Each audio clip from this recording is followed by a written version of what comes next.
Hello, today I'm here to review The Inheritance Games.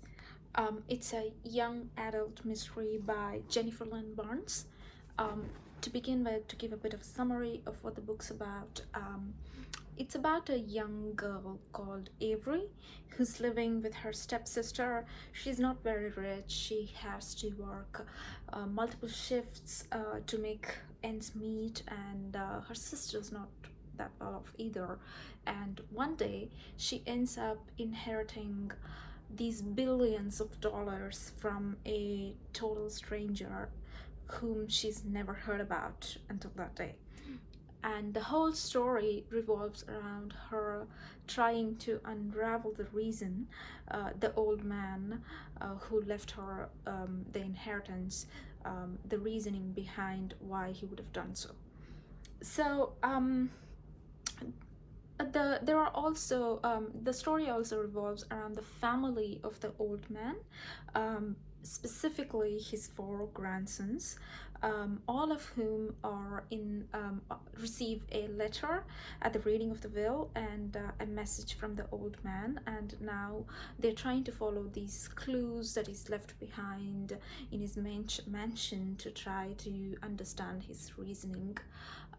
So the only condition that the old man or the will of the inheritance has for Avery to have all this money is that she must move into the Hawthorne mansion, which is the home of the old man and his family basically, and stay there for a year.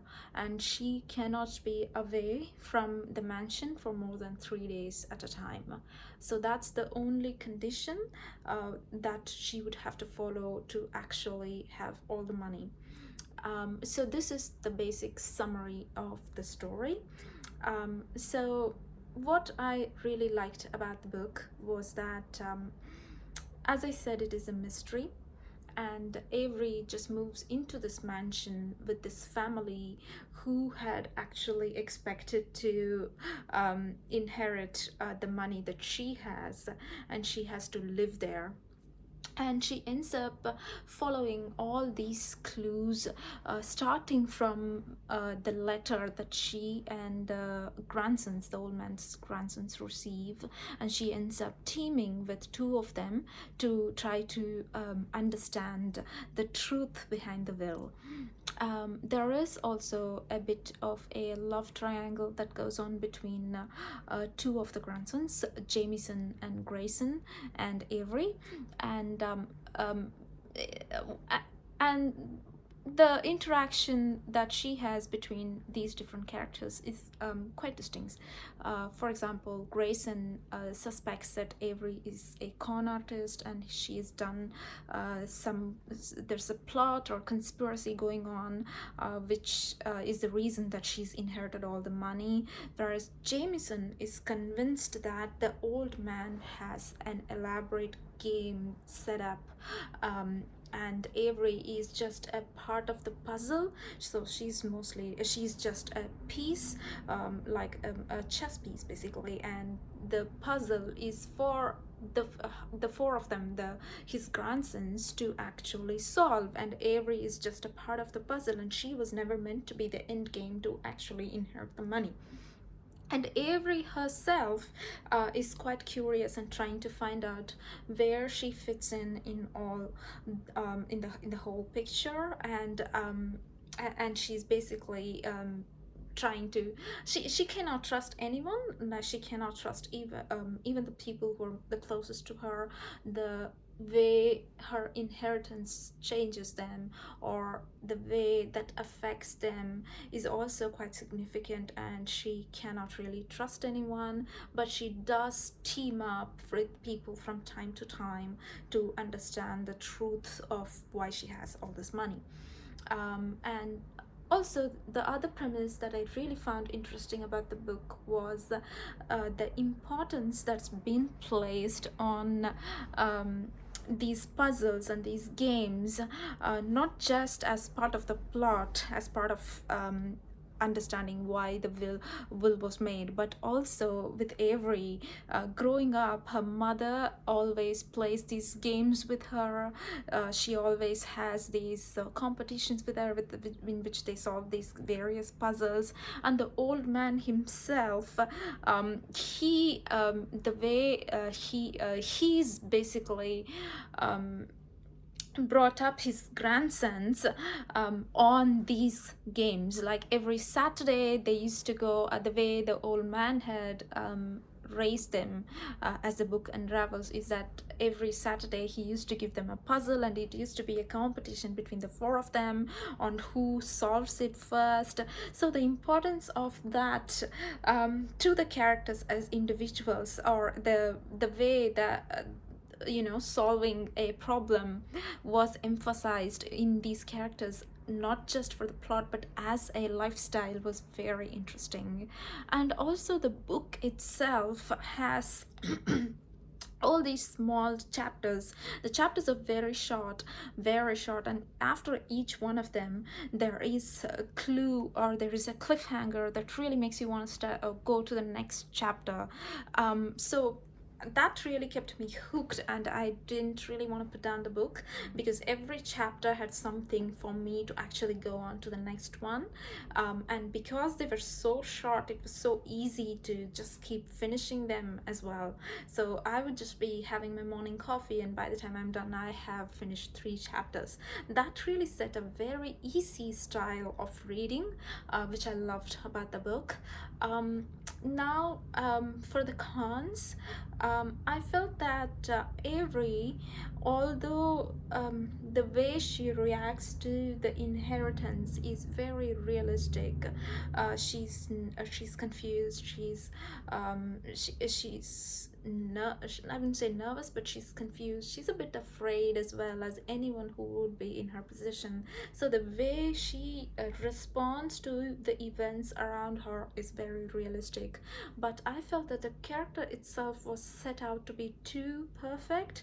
Like for example, in the beginning, Avery gives a test, a physics test in her school, which was apparently so difficult, and that the teacher who sets up the test make sure that no one can get a perfect score. He designs it in such a way that it's impossible to get the perfect score, and Avery ends up getting this perfect score because she actually studies before the test. So if she were not studying, she could ace it, but if she studies, she gets a perfect score. So apparently she's so intelligent.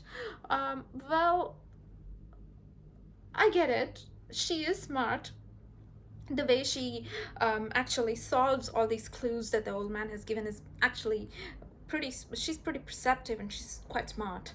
But to actually tell us that with this example, I felt was a bit over the top.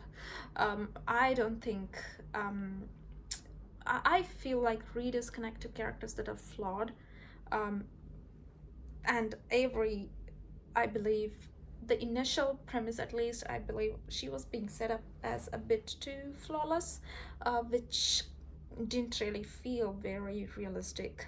And another thing is that she plays this chess with this old and a homeless man, and she plays chess with him every morning, basically. And the bet that she has with him is that if she wins in the chess, she gets to buy breakfast for him, and for that reason she ends up actually working extra shifts. I mean, I get it that every the author's kind of trying to make or to project the character as having a kind heart. However, I felt that this was a little too perfect.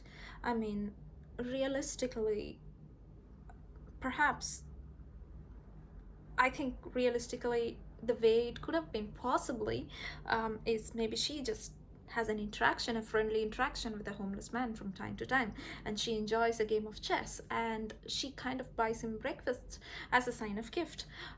That would as a gift, or as a treat from time to time. That seems realistic to me. But to actually go and play a game of chess with him and do these extra shifts at her work just so that she can buy him breakfast kind of seems a little bit unrealistic to me. But yeah. And also there's another thing. Most of the character interactions are shown in a beautiful way, and the plot unravels at a very slow and beautiful pace where we discover these different truths about the characters. So overall, that was very well done. However, Avery's interactions with these two characters, Jameson and Grayson, that is where the love triangle is set up. That I felt that it was, for the lack of a better word, it was done. It was a little bit over the top, I felt. At least that was the impression I was getting off of it. For example, for every sentence or every conversation, Avery's just thinking to herself, oh, he's so hot, oh, he's so close to me, I can feel his I should I be standing so close to him. All these feelings that she has, I felt were a little over the top. I mean, I get it, there is a tension going on between these three characters. It's meant to be a love triangle, but I felt like it was a little bit too cheesy. And yeah, I felt that her reactions were being told to us through this internal dialogue that she has, rather than being shown to us, as is the premise of a good writing. You show, you don't tell. But we were being told. At least that is what I felt like. Aside from that, there's also this one of the characters, Jameson, as I mentioned. He always refers to Avery as heiress because she's inherited the money, or a mystery girl because she's she is a mysterious person, stranger, the whole picture. I understand that if he were to call her that once or twice, but he punctuates every single sentence with these two with these two phrases, basically. So he's like, hey heiress. Every single sentence, like, it gets that phrase. It's I don't think people would talk like that conversationally. Maybe when you write it, it seems okay. Maybe when you write it, it is not such a strange sentence to be writing.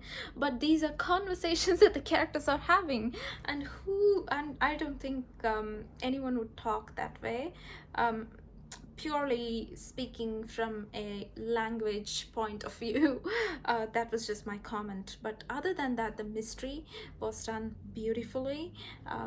Every single stage of the book, every single clue that they unravel was really beautiful, and I felt that as a mystery, the book does perform very well. But as a kind of a romance, or I don't know if it can be called a reverse harem, but as a love triangle, I think it does it could do better.